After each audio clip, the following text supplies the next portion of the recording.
What is up, folks? Welcome back to another live stream repair here. We have Chris's first gen HomePod, and it is a brick. It'll like a lot of HomePods sit here and do this forever, if not blink volume buttons, and that's about it. Not much more. We call them the blinkies around here. Blinking volume buttons, eternal boot, what have you. Anyways, we don't know if their issues are a software issue or a hardware issue. What we can do is attempt a software restore with our fancy adapter, and if that fails, it should give us a fairly good error as to why and point us in a direction as to, what hardware would have failed and caused its issues. It looks like Chris wants to see first what it needs before he goes all in on it. So we're going to try the restore on it. If it works, hooray, we'll let him know. If not, we'll let him know either way, of course, and see what they would want to do from there. Let's get the rest of the folks up on here. After Chris, we've got Brad with no power, Jermaine, no power, and Brian, no power. We're gonna keep it nice and easy today. So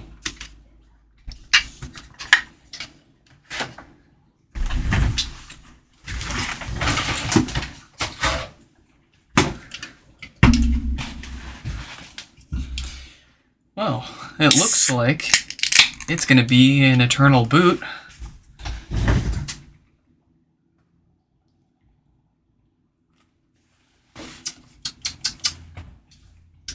Good stuff. There we go. All right. Here's how we are going to attempt this. Looks like no one has tried this on it yet, so our chances are as good as any's.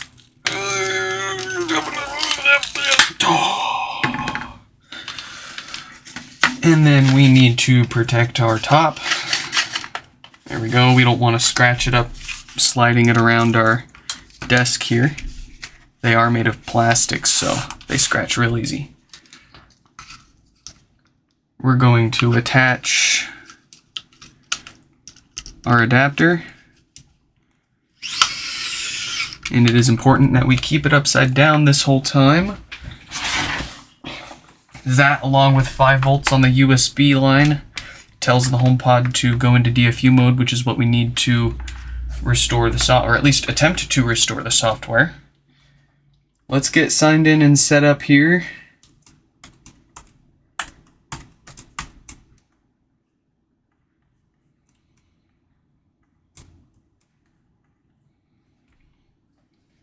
There we go. Let's get a screen share up there. Very good. Get that out of the way. We don't need that. We do need to sign in, if so you all can not look at my keyboard for a second here. I'll do that for you. I'm sure there's some AI out there that can determine what I typed on my keyboard based on the sounds of the different keycaps, but neither here nor there yet. Okay, let's move our Mac down a little bit. Here we go. Beautiful. Look at that Mac. Look at that wonderful Mac right there. All right, we are going to plug this into power. Run our 3 magic commands: caster pwn, caster reset, iDevice restore. Let's see what it does for us here.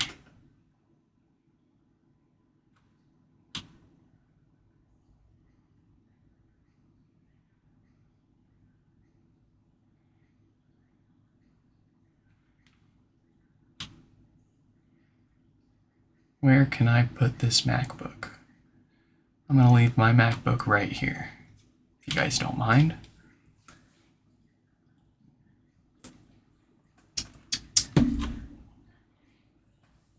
Oh, it's working. It appears to be progressing. Yes. Yes. All right. That is great. That is great. Gravy and excellent. I'm going to put that in the corner here. There we go. And what we're going to do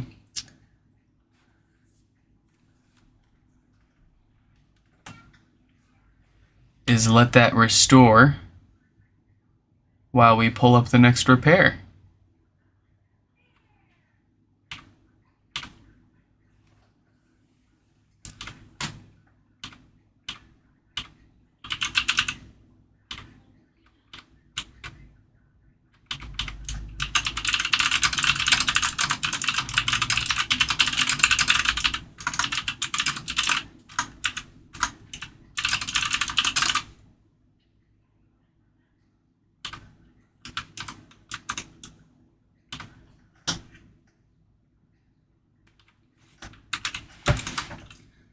Alright, so we've got Brad up next. Ooh, number 400 for the Google Forms.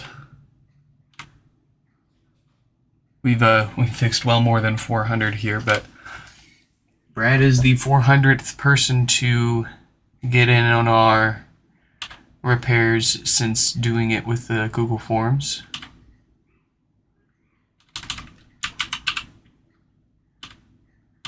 Let's go ahead and let him know.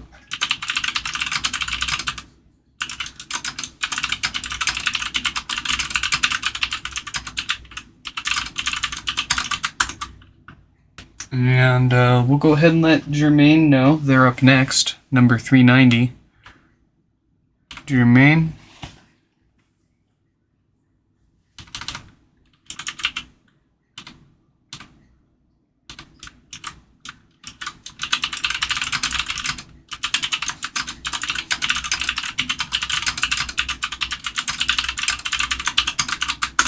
All right. And with that, the restore is probably going to take another... Oh, I disturbed it. That's what I get.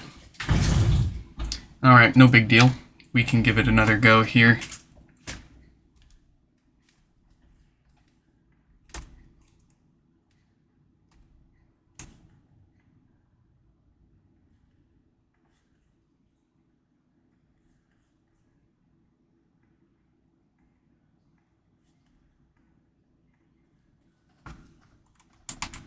Yeah, this adapter is not long for this world. Alright, let's do that again. I'm going to kick it off with my laptop on the floor so that me moving it around doesn't disturb the restore process. Here we go. We pwn it. We reset it. We restore it. Now, it was either coincidence, and it has a hardware issue that caused that error, but more likely it was just us moving it around, being goofballs. Well, here we go. Let's go ahead and multitask here. And while Chris's HomePod presumably takes a software restore without a problem, let's take a look and fix up Brad's HomePod here.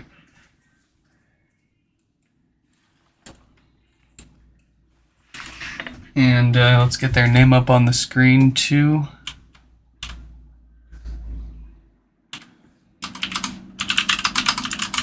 There we go. My screen disappeared. There we go. Sorry about that. Okay. And yeah, now the screen has decided to lock itself.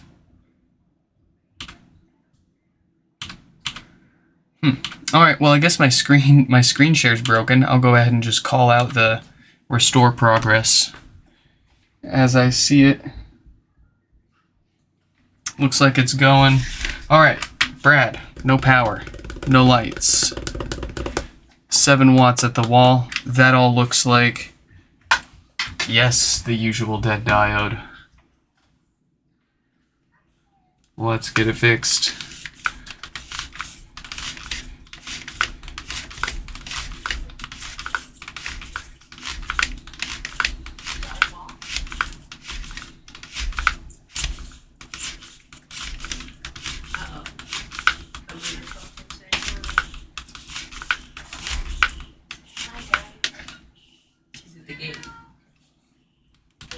You don't hiss at my kid.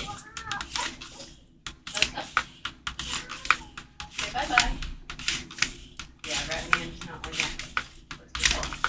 Ratman's a whole different cat, kid. You need to sign a waiver before you go near that cat.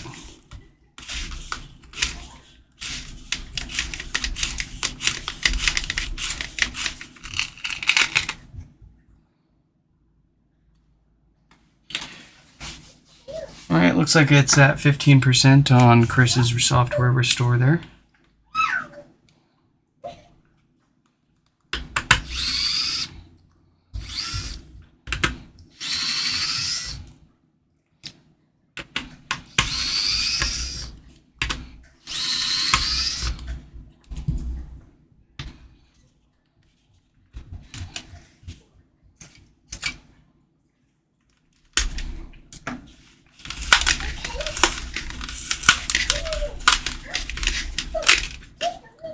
Baby Chow? Nah, leave him alone. He doesn't like babies. Okay. Sorry. What? Bye-bye.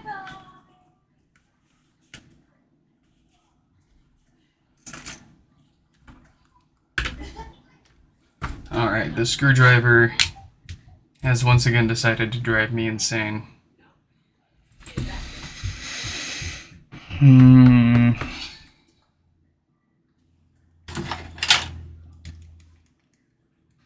I'm about all out of frickin' bodies to hit this with.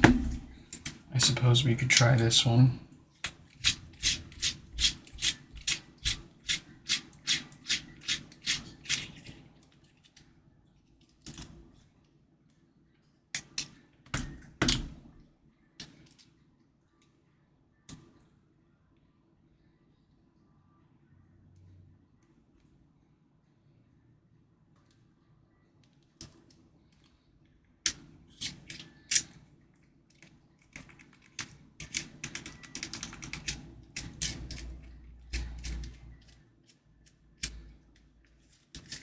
Does this one even turn on? It doesn't.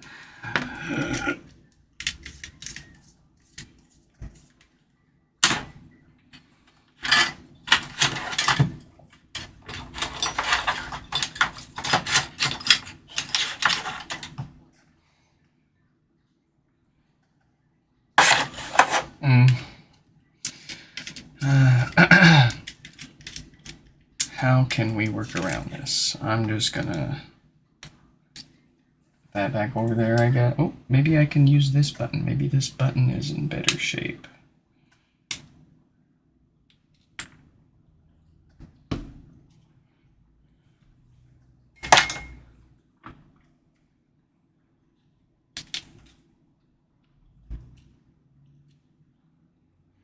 The buttons on these things only last like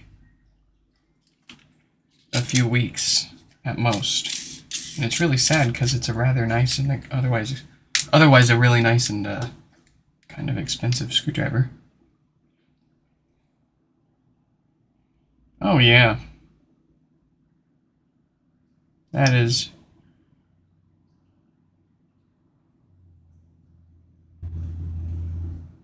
worn. Let's give it a shot.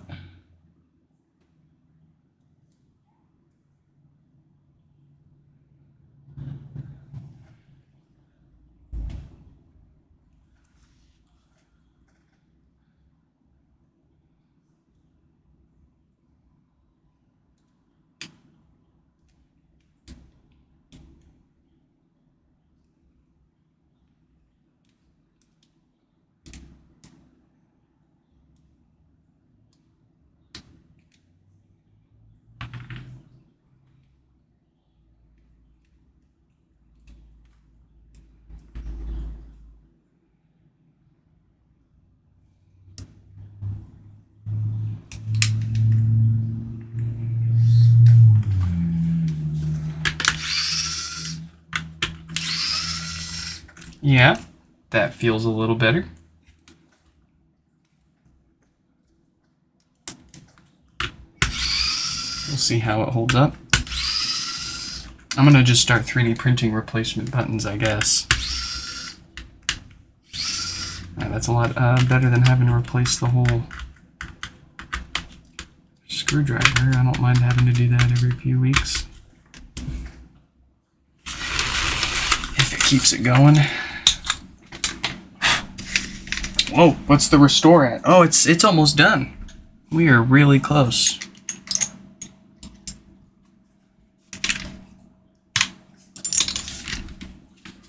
Stefan, welcome, welcome. Just saw the YouTube chat there. Congrats on the Mac.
Oh, there it goes again. A stupid button crapping out.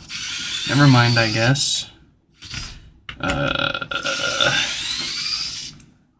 It sucks because I cannot find another electric screwdriver this small that puts out that much torque. I've tried quite a few of them by now. Unfortunately, even another one of these doesn't even work as good as this one specifically. I got lucky.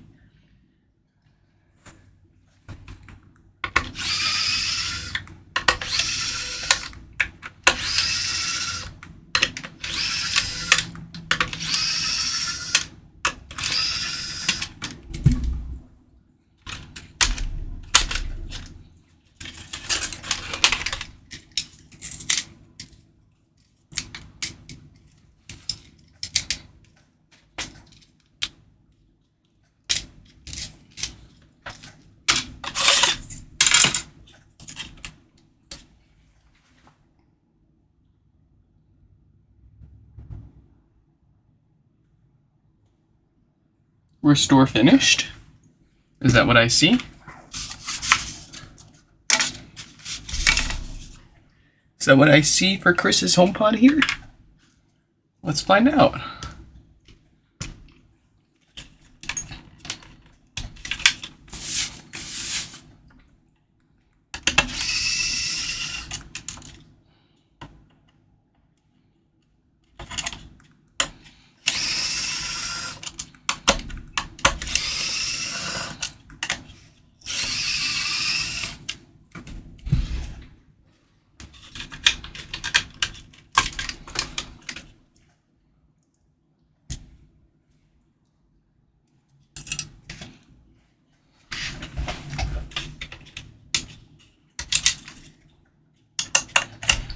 Oh, sorry if I'm a little slow on this today too, folks. For some reason my arms are just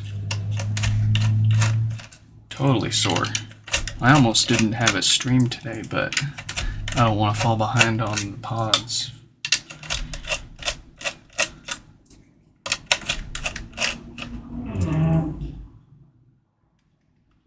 of niche. No more progress on the second gen HomePod. It's gonna be a no fix.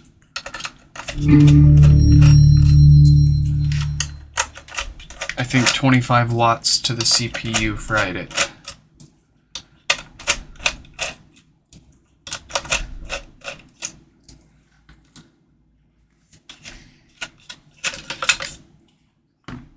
I'm not sure. Well, it was probably 16 volts. Not sure. But no, I spent too much time on it, and I can't spend any more on it without anybody, or without any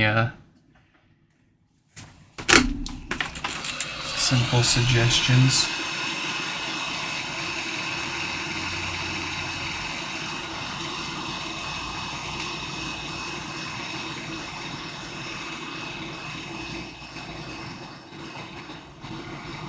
Interesting.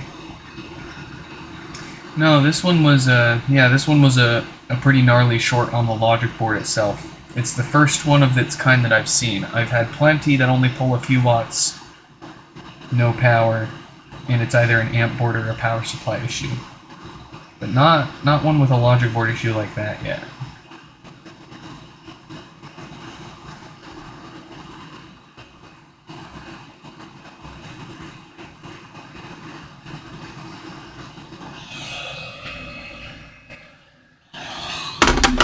Alright, well, let's get Chris's HomePod out of the way here. That restored without a problem. Congratulations, Chris. I'll let you know your options getting this thing back. You can risk it for the biscuit and see if you don't have any other hardware issues in the future to warrant sending it back to us. Or you can pay us a little extra. We'll crack it open here and now, give you a warranty, and prevent common issues like what happened with Chris's here with no power.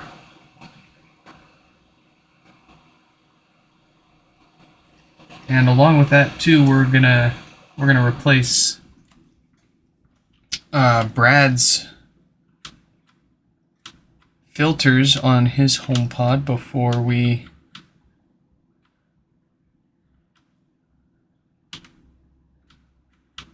Where's the now?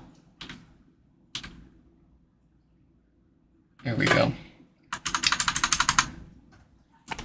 As I was saying, we're going to replace the filters on Brad's HomePod here so that it doesn't have death farts anytime soon.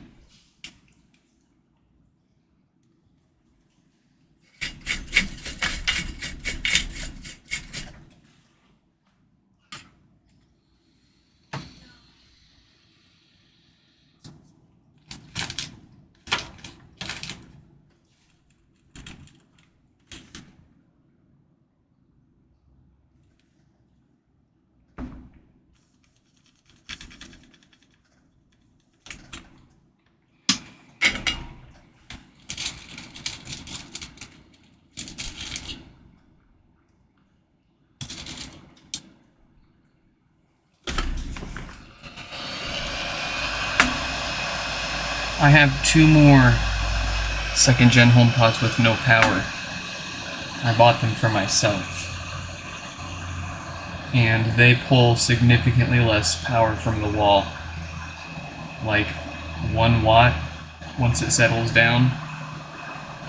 So that looks like I've got better chances at fixing those ones.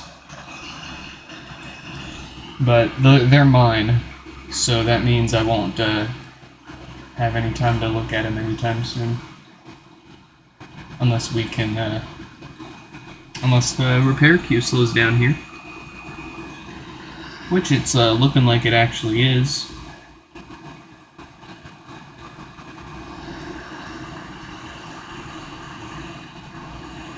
It's one heck of a holiday season for it to go almost halfway into February.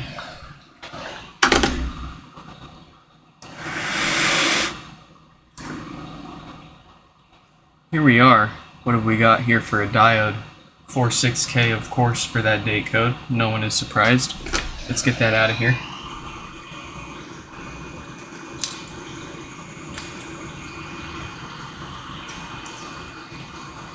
Replacing this diode with a new one prevents the same issue from happening again.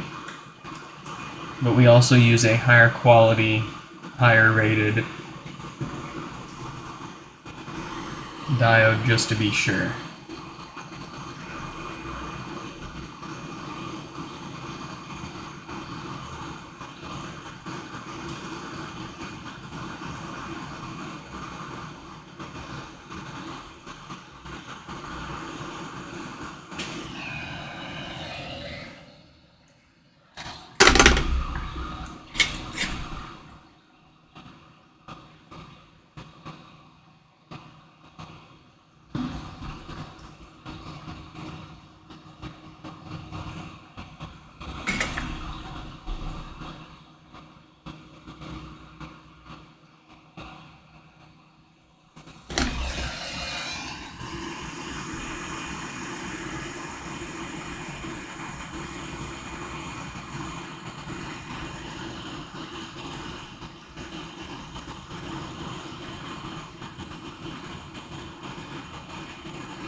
And back together you go.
Ah, thank you, Stefan.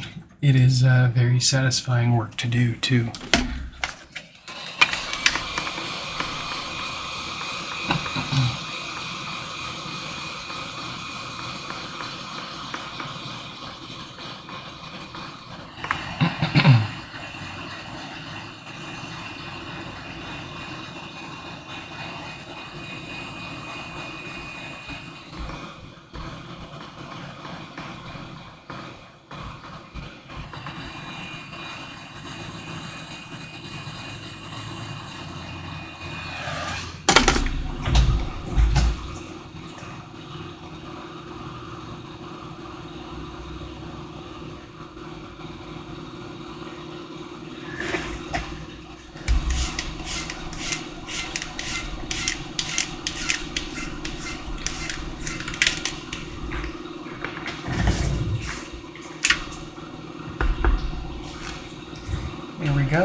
I'm having trouble connecting to the...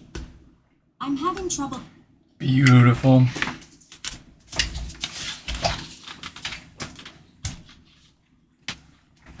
All right. Here we go. Another one with no power here. Where did my mouse go? There it is.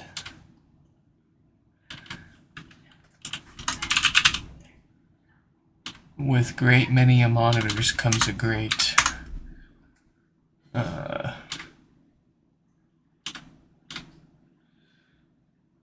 difficulty in keeping track of where your mouse is at. I even have the little target when you hit Control on your keyboard that hones in on the monitor that the mouse is on, and I still have a hard time finding it a lot.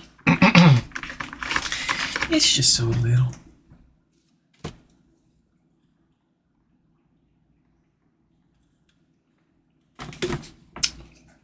Here we go. Based on that power draw there, I would say we've got ourselves another dead diode in here. Let's find out.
This is gonna be the end of me, this stupid screwdriver.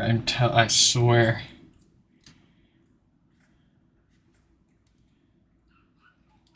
This stupid screwdriver and the fact that it just randomly decides to stop unscrewing your screws in the middle of unscrewing a screw. It's the equivalent of going up or down some stairs and like mentally having the wrong count in your head and like tripping over a non-existent or an extra stair that you didn't account for.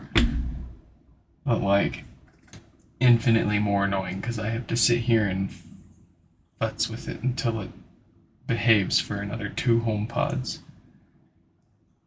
And this is just not a problem that you should have with a screwdriver this expensive.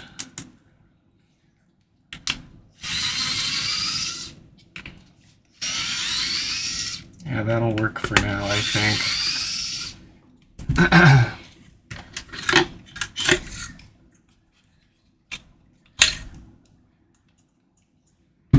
I basically have to put a shim in there that pushes the electrical part of the button closer to the physical part of the button that you press. And you can't just replace it. Ugh.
Oh no.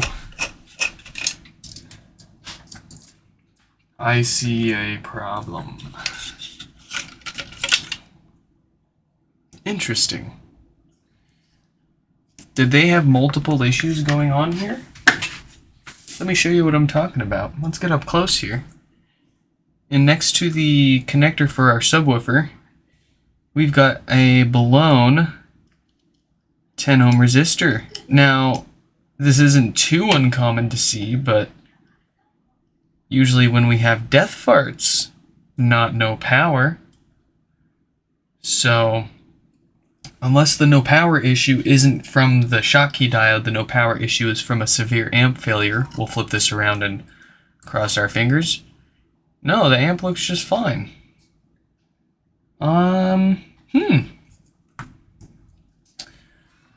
Okay, well, I mean, it's a good thing we're well versed in these things and we've figured all of their issues out, because otherwise we would have gotten, if we didn't know better, we would have gotten this HomePod in for no power. We would have replaced that Schottky diode. We may have noticed and replaced that damaged 10 ohm resistor, but the reason that resistor blew up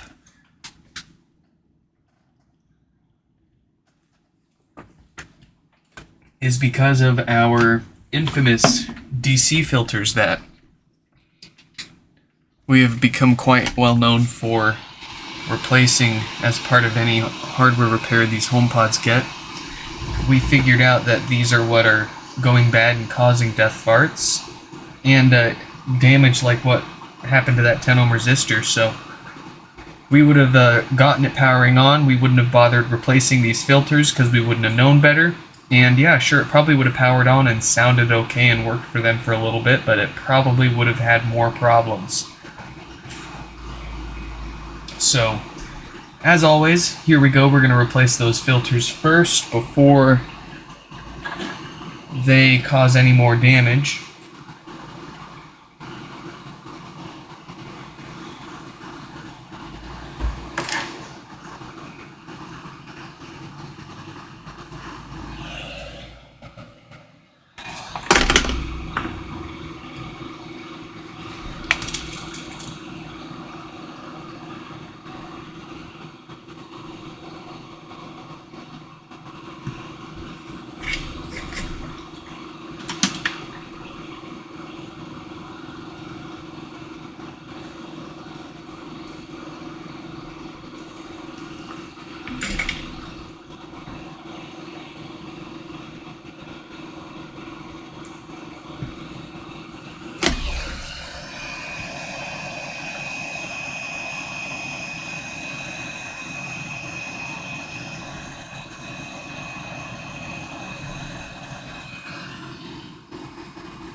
Alright, let's get that dead diode replaced. 48K dated, of course. And then we'll replace that dead 10 ohm resistor.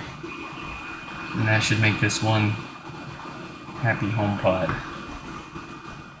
Now that blown 10 ohm resistor has nothing to do with our power issue. Again, it just has to do with those filters that normally go bad. I'm just kind of surprised to see that. Most likely this HomePod was probably death farting before it experienced this totally unrelated no power issue. So we'll, as Ricky from the Trailer Park Boys says, stone two birds with one joint here. Get all that wiped out for them so they don't have to worry about anything for a long time.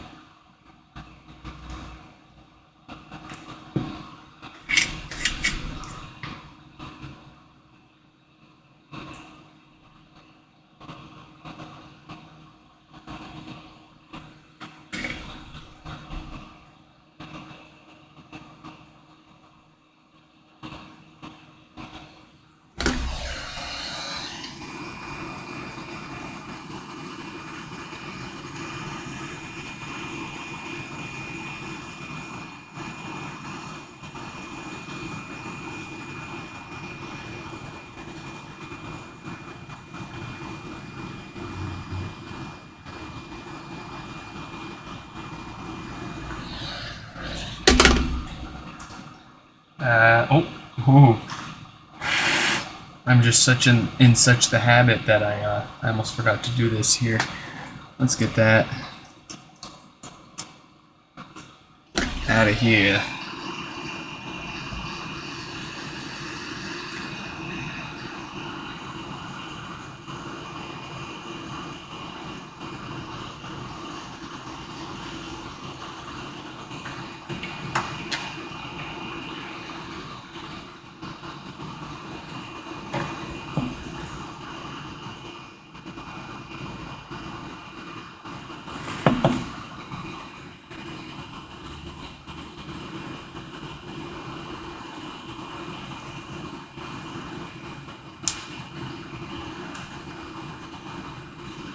Don't worry about that snap, crackle, and pop. That's just the tape on my little makeshift shield here.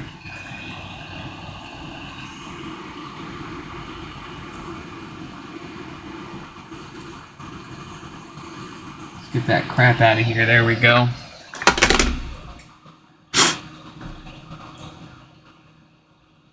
Get out of here.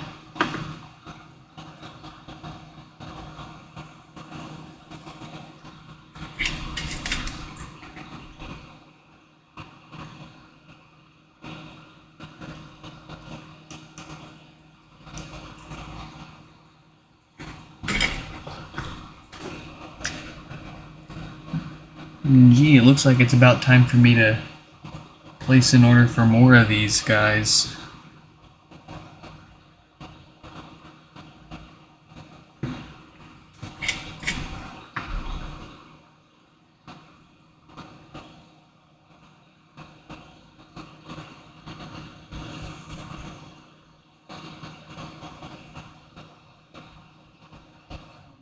This one you could probably just use the iron, but I like to do the full reflow with the heat gun and get it really good. Get it really good on there.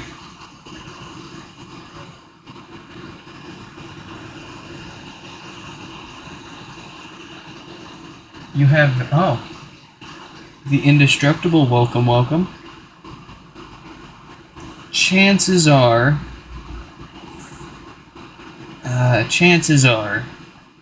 you should be okay for a long time. You might eventually have death farts.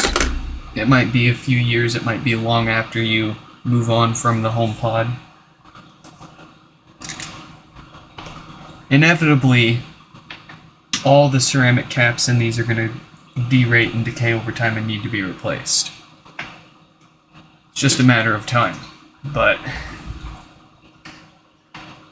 despite having fixed well over 3,000 of these here and by now,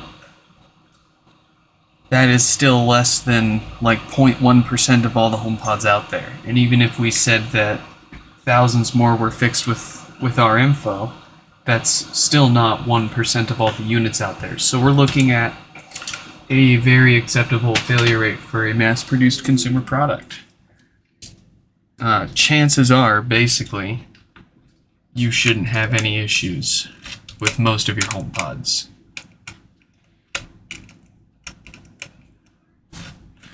Hello? Hello. Is it four still? I'm putting this one together and then I got one more. Yeah, right?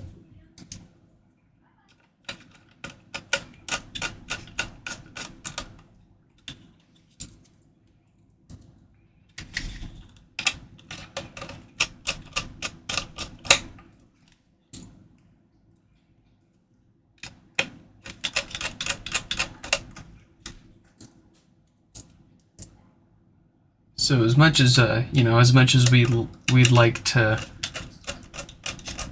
be a big alarm bell and make everyone freak out about hardware problems that their HomePod might have, so far, it kind of seems like most of them are going to be just fine for a very long time. Does this happen to the Mini? Nah. Both the second gen HomePod and the HomePod Mini are both way different. They have their own issues. The second gen HomePod is more like the Mini than it is like the first gen HomePod.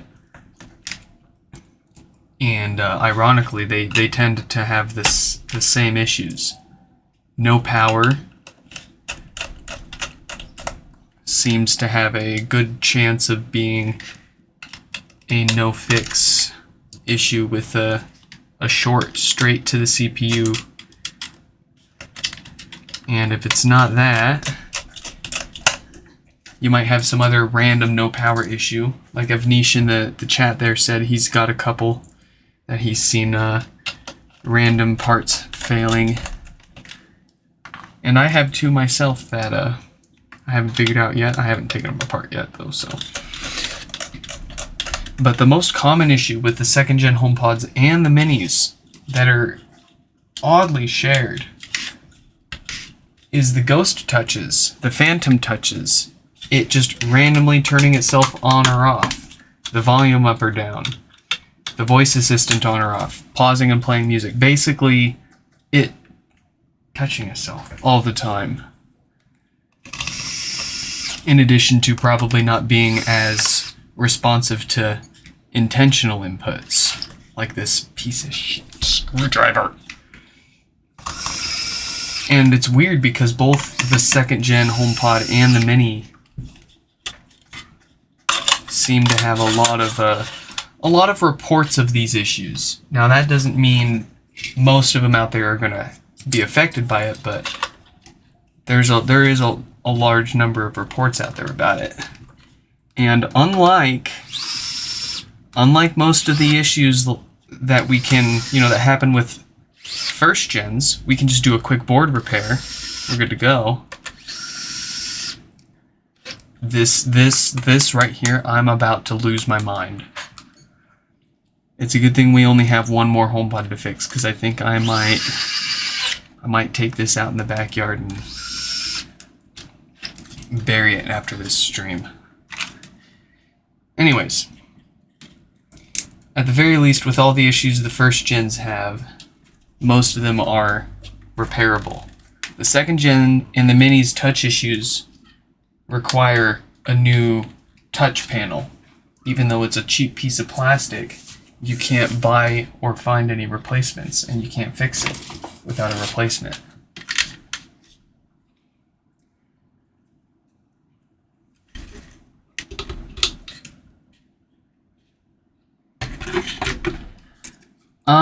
It's not a power supply issue on the HomePods with ghost touches, because I can take a bad touch panel and put it in a good HomePod and it suddenly has bad touch issues. There are only two possibilities, and this is 100% undeniably confirmed. There's only two possibilities for these touch issues with second gens and minis. One, there's a manufacturing defect that is causing the touch panel itself. I've got one here, let me find it. I've got one. I've got a few around here.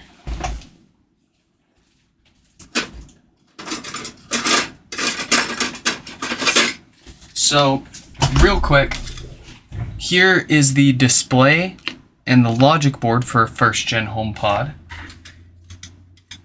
Here is the touch board and the logic board and display for the second gen. Let me clarify that.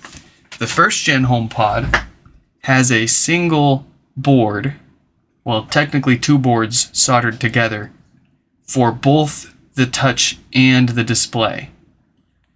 The logic board is the brain, and that's all there is on this for the first gen. For the second gen HomePod, they changed it up a little bit, and this is true for the mini as well. The outermost part is purely just a capacitive touch panel and a piece of plastic. The logic board in the second gen and the minis is now part of the display. This is what's going bad. This is what I can put in a known good HomePod and it'll cause issues. There are two possibilities here. The physical touch panels are going bad, and or the firmware that calibrates for these touch panels is unable to account for some difference in these touch panels. So when I put a bad touch panel on a good logic board, it suddenly can't compensate for whatever difference this panel has. People speculate there was a firmware update that pushed this issue out, because it didn't occur on the minis until the second gen HomePod was released. I don't buy that theory, but there's no, it hasn't been disproven yet, so there's no real way to prove or disprove it without being inside Apple, I think.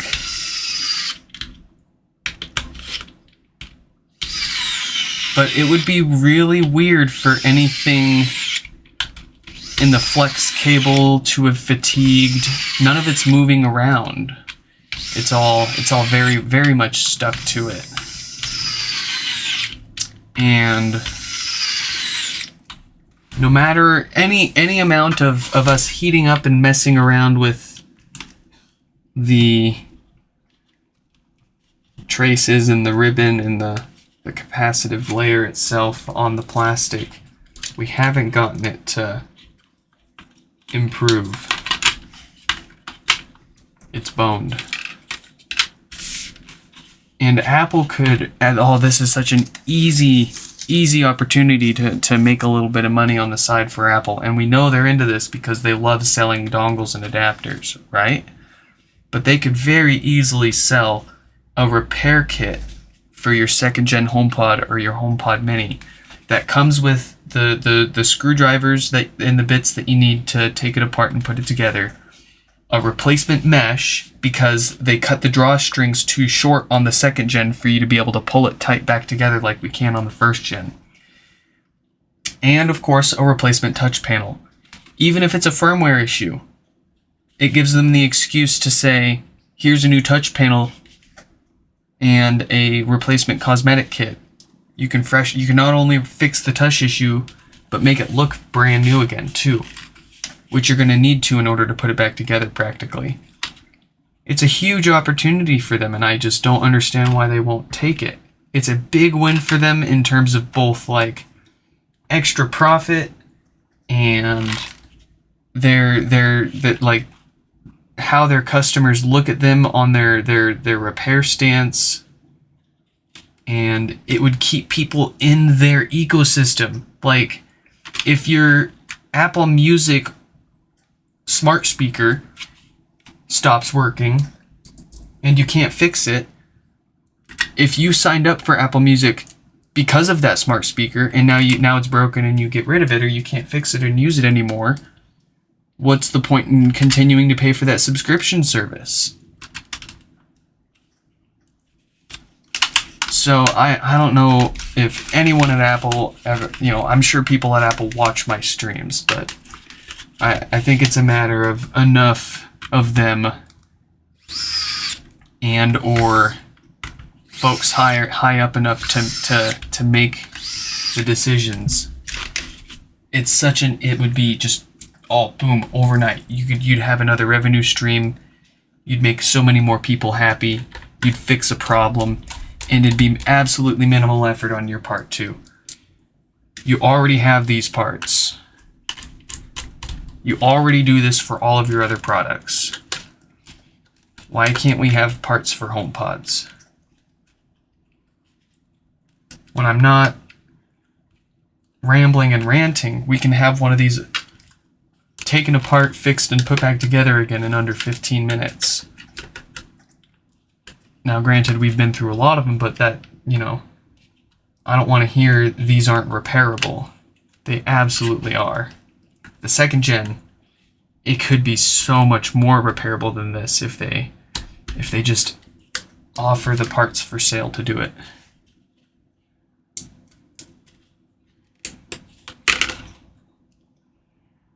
But we are probably not going anywhere near that timeline anytime soon anymore.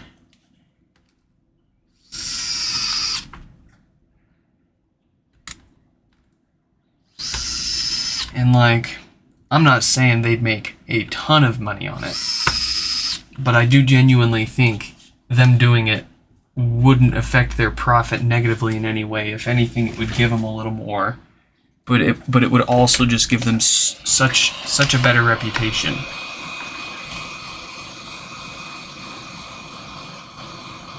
But yeah, they just, I guess they don't care, because at the end of the day,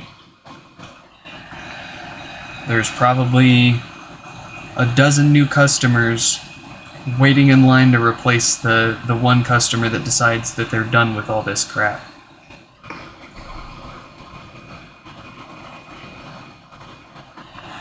Is that sustainable? Can you keep it up?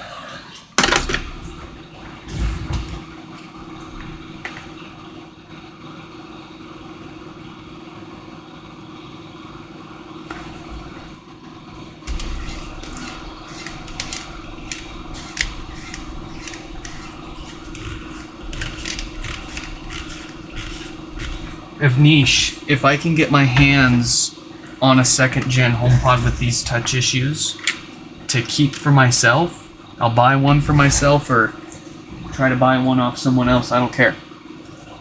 But if I can get my hands on one before you, I am most definitely happy to mail you the touch panel. Because I have more confidence in you being able to figure that out than me, especially if it's, especially when we're talking about nothing more than a capacitive layer attached to a ribbon cable glued to a piece of plastic. I personally can't understand how. But you, man, you are crazy. People think that I'm crazy with HomePods. This guy Avnish in the YouTube chat, he is an absolute wizard. These ribbon cables, I get purchase orders all the time from people that want new ribbon cables because they accidentally tear theirs, attempting to fix their own HomePods. I absolutely have no way I'm at no skill level yet to repair a torn ribbon cable. It was unfathomable to me. And if Niche here is just basically making it look like another walk in the park for him. So I'm having trouble. All right, we've got Jermaine all fixed up. Let's move on to the last one here. And we will get out of here. Of course, we've got, I had 6 more HomePods show up today in the mailbox, but we're trying to take things easy and, we're just trying to clear up everyone that showed up yesterday, at least. And we started a little later than I wanted to, but that is all right. So here we've got Brian, the last one for today. No lights yet, no power. 6 watts from the wall.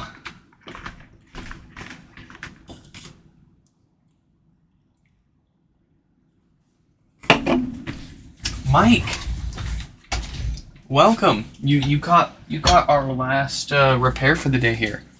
Where's your HomePod? Here it is. Here's your HomePod, man.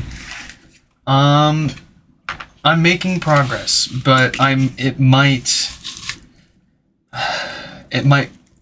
be it for your boy. I don't know yet for sure. Like I said, I haven't given up on it yet, but I've replaced 1, 2, 3, 4, 5 of the tall caps. I replaced that.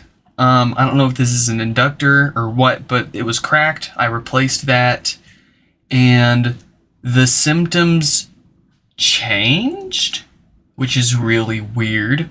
It used to just pop, pop, pop, pop, pop, pop, pop after it was on for about a minute.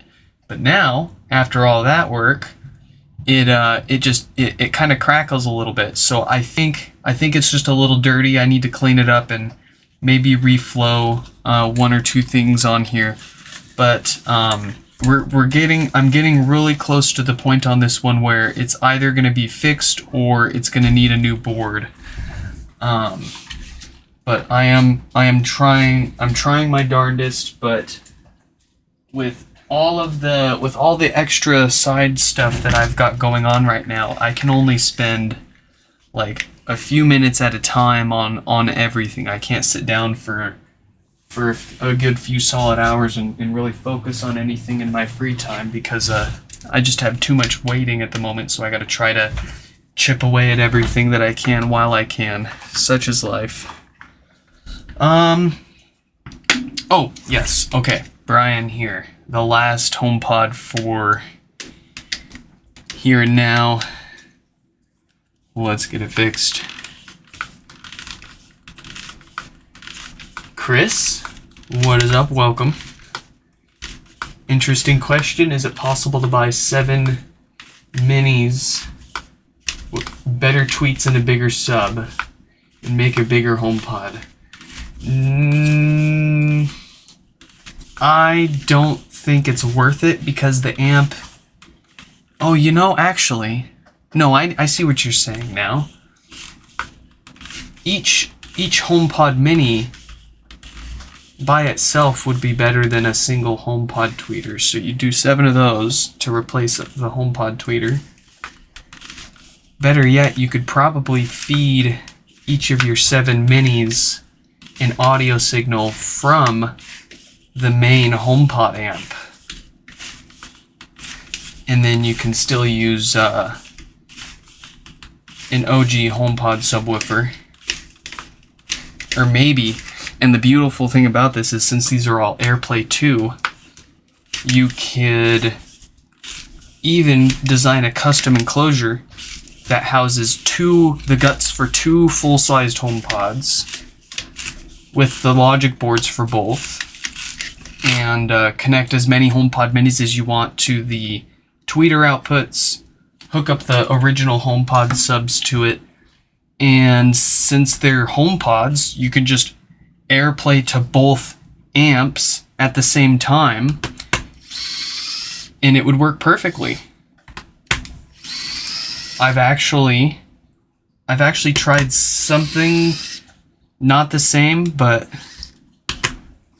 I've already gone down a slightly similar path of trying to internally combine 2 HomePods so that they're one enclosed chamber on the inside, but 2 HomePods on the outside.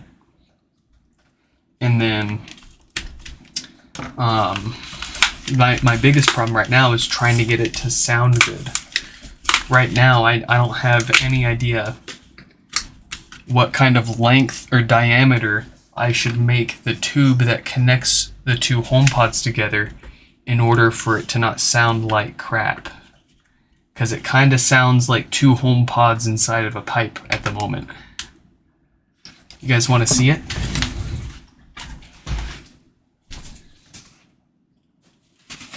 Oh no, that's right. My desk fell apart a few weeks ago, and unfortunately it broke. But yeah, I 3D printed it, just a couple of prototypes, but this was the concept, was something like that. Requiem for a Dream meme right there. Yep, funny. But I had them internally sharing the same cavity. 2 full HomePods, 1 cavity, and I just can't figure out how to size that tube right to get them to sound good. I might, and another problem right now is I'm just using thin, hollow plastic tube. I might need to coat it with something or insulate it. Pad it.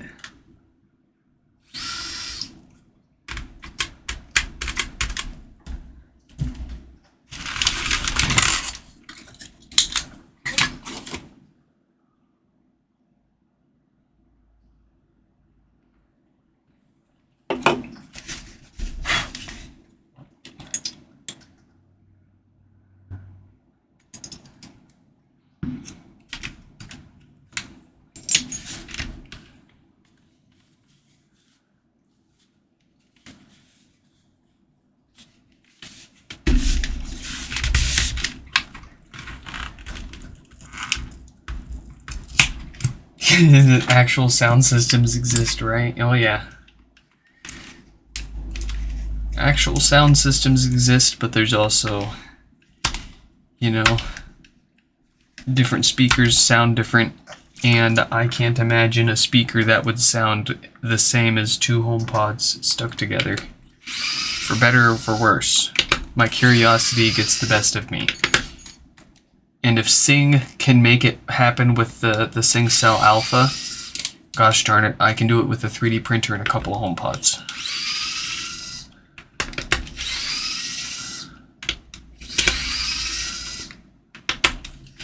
Have I ever listened to the Echo Studio?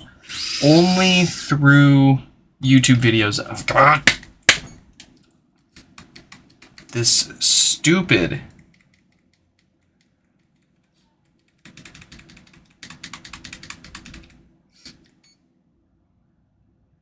Are you gonna stay?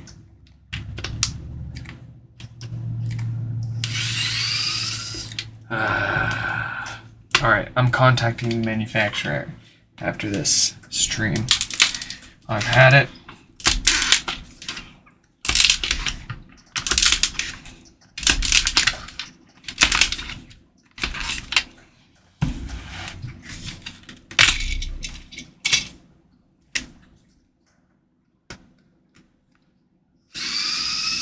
Macadamian, welcome, welcome. And I couldn't agree with you more. There isn't a speaker that looks more... that doesn't look cooler than that, the SingCell Alpha. I've got 5 of them myself. I love them. I love them more than I love HomePods. And boy, do I love HomePods. I hate this stupid screwdriver. I'm gonna snap it in half.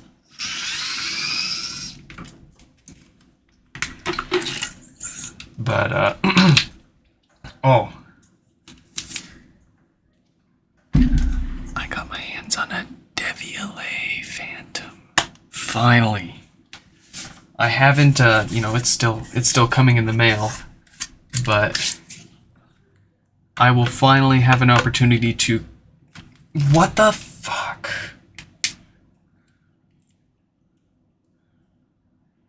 As I was saying, I will finally have an opportunity to see what all the hubbub is about the DeviaLays and whether it sounds better than a SingCell.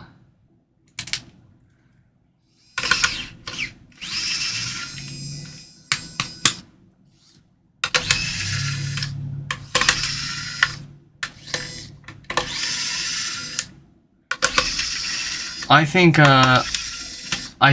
I'm tempering my hopes and expectations. I'm actually expecting the SingCells to absolutely annihilate the DeviaLay.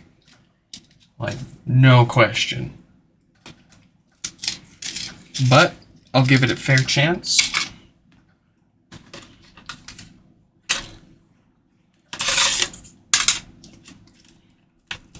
It's also, I also don't understand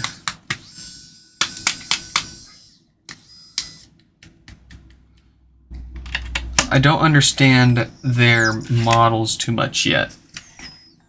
So I think I got the DeviaLay Phantom Reactor Custom. I don't know. I guess they have like the DeviaLay 108 dB, the Phantom Gold, I don't freaking know, man.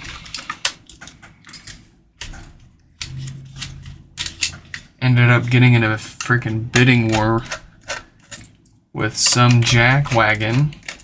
As usual, someone started getting butthurt and getting in a bidding war with me just to flake out and make the seller relist the seller was selling 3 of them. And I was bidding on 1, and the same person was trying to outbid me on all 3 of them. And this other person ended up not paying for the other ones, jacking the bids on mine up to well over $400, and not paying for what he bid on when he won, because I only wanted 1, dude. So they ended up having to relist them, except for mine, because I paid for mine. I'm not a jackass. eBay should just straight up like IP ban people that do that, but they won't, because it takes away potential source of revenue for them. Who cares if they break rules? As long as it's not taking money from them.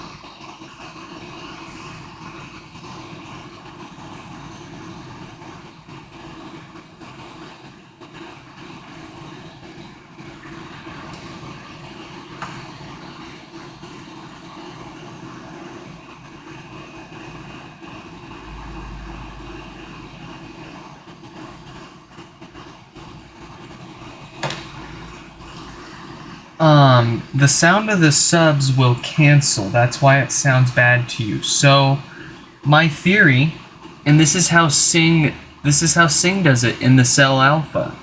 They're forced opposing. The 2 subwoofers inside of the SingCell Alpha are both active, and they're forced opposing.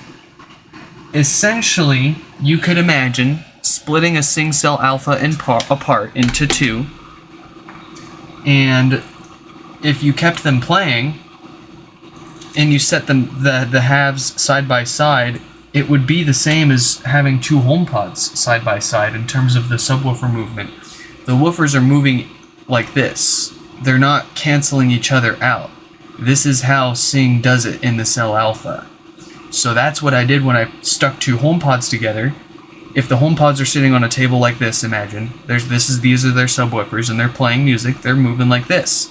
If I rotate them to the side and I stick them together, they're going to do the same thing as the Cell Alpha does. And the Sing Cell Alpha does not have any sort of positive pressure. It's not. It is a sealed enclosure, but it's not charged with a positive pressure. It's just two active woofers that they call it force opposing. They don't cancel each other out. Surprisingly, they do a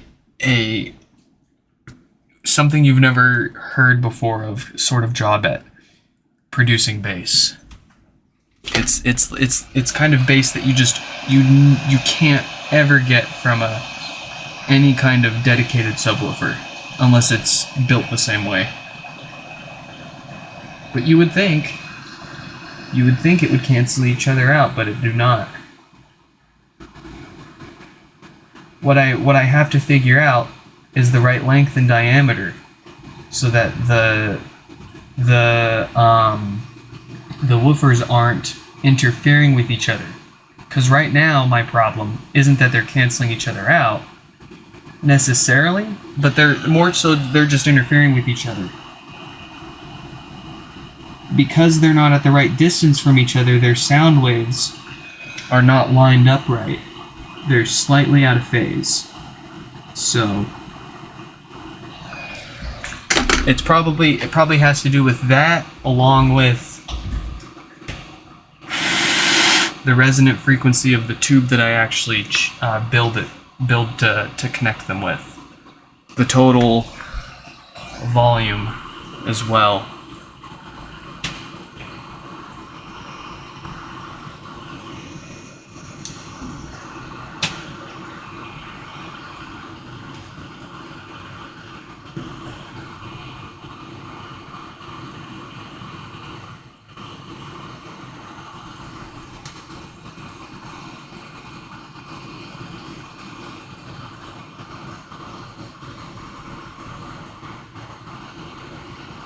How many Cell Alphas do I have?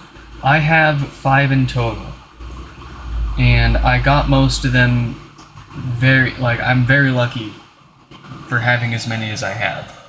I certainly would not and could not afford to pay retail for all of them. But 3 of them in the living room, 2 up front, 1 in the rear. And then I've got 1 in my office here. And then I've got 1 at my office at my day job. Yeah, I know. Absolutely crazy. But shared joy is twice the joy. And that is a big reason why I love fixing HomePods, because they provide such an excellent listening experience that I truly believe many people have not heard any better of. At such a, it's a great price for what you get, hands down. And being able to keep that experience going, or in a lot of cases for people that still don't have one and want to get them for a good price, getting that experience to them is so satisfying. Because I know how important it is to be able to listen to music. And how awesome it is to be able to hear it a different way for the first time. You're going back through all your favorite music and re-listening to all your favorite stuff again. And you're hearing it like you've never heard before.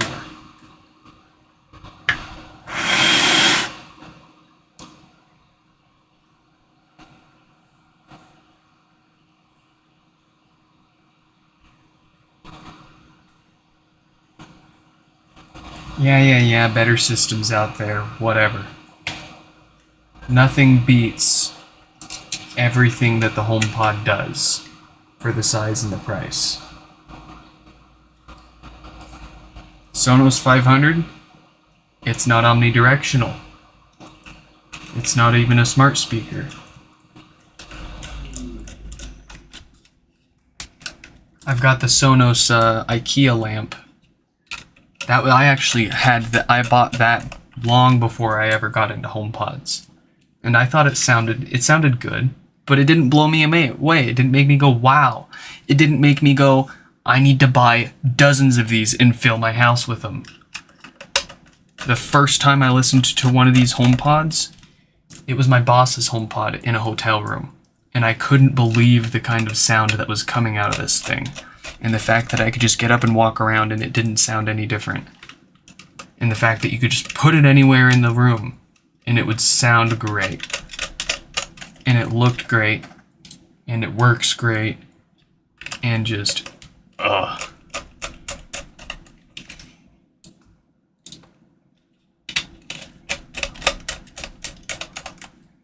How much am I able to snag HomePods for?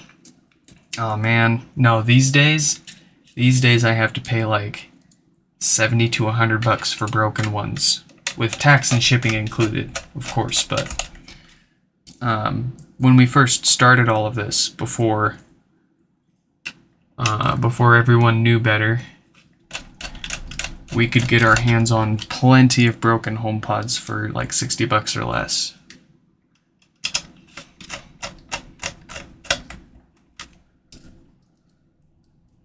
Much harder to get a good deal like that on one these days. And the only ones that people want to sell broken for really cheap are the ones that need the most work and need the parts that you need to fix other ones.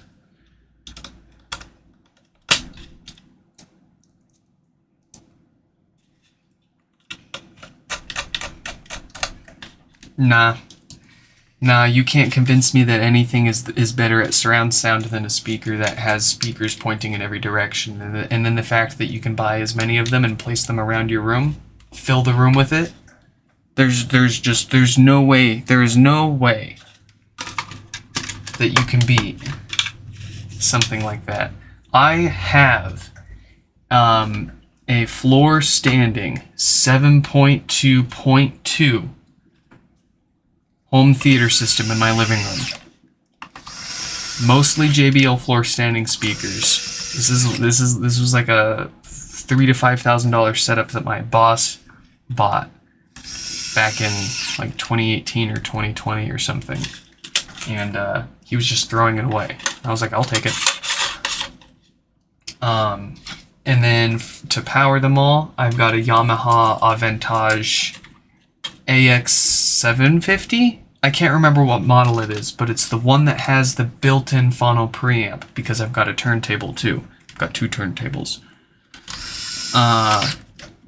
And I've got, for the subwoofers, I've got a Bic floor subwoofer. I think it's a 12-inch. And then I've got a Klipsch floor standing subwoofer, also a 12-inch. And sure, the system gets, in some cases, at certain frequencies, louder. Sure, the bass is bigger, but I haven't touched my home theater system in years.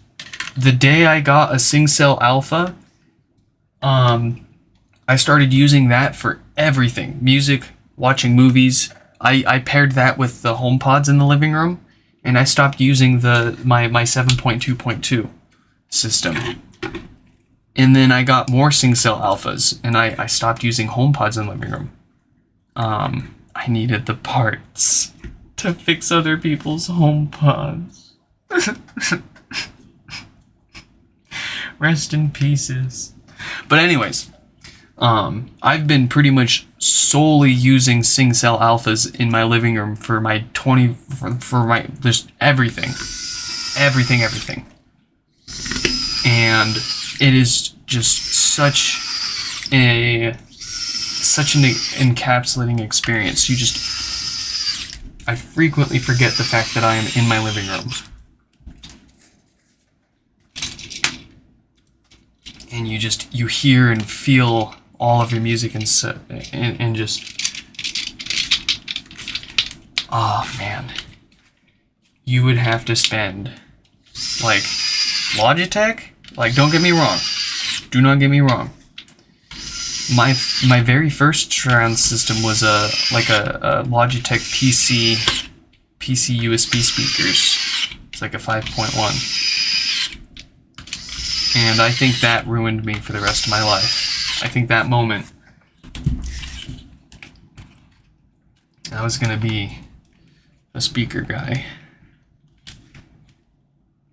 And you know, there's nothing wrong with the Logitech stuff, but they're not. You know, you're not. I don't know if you're gonna get like truly next level listening experience that makes you and your friends go wow, like truly wow.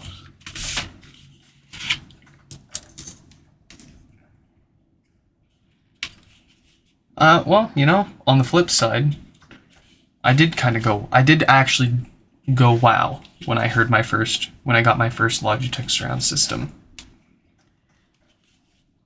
But yeah, this other stuff, it's just absolutely blows it out of the water. Price value, I cannot argue with you on that. I cannot. Yeah, it's what I'm talking about ain't cheap.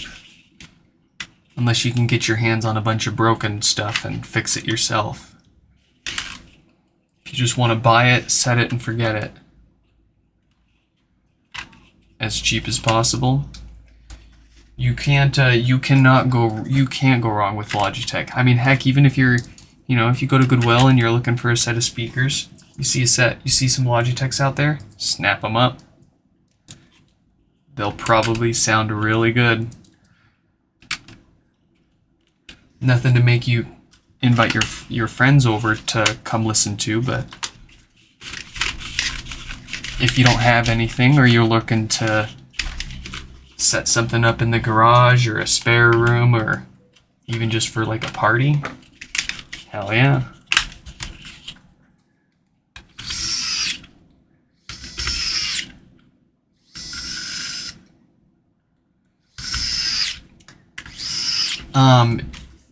If you search my YouTube channel for SingCell, you will probably find a few of my videos where I show a few of the insides.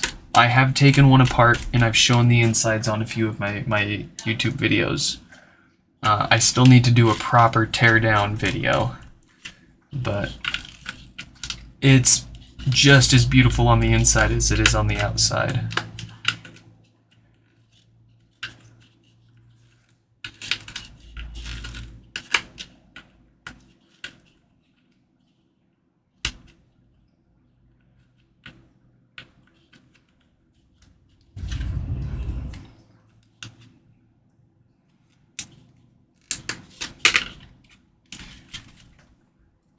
Oh, I can't wait to, I would love to, I used to DJ for friends a lot. Not a lot, but every once in a while. I've done a few mixes here and there.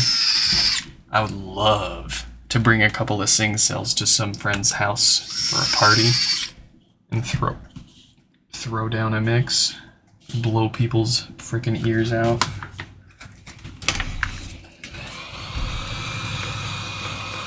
And just the fact that you can get sub 20 hertz frequencies at over 100 decibels right next to your tweeters and mid-frequency speakers, and then have imagine not just having one dedicated subwoofer, but having two dedicated subwoofers that you can place anywhere in your room, and having multiple pairs of them. That's a SingCell Alpha. Plus all the mids and high frequency speakers that are on there. It's just total encapsulation.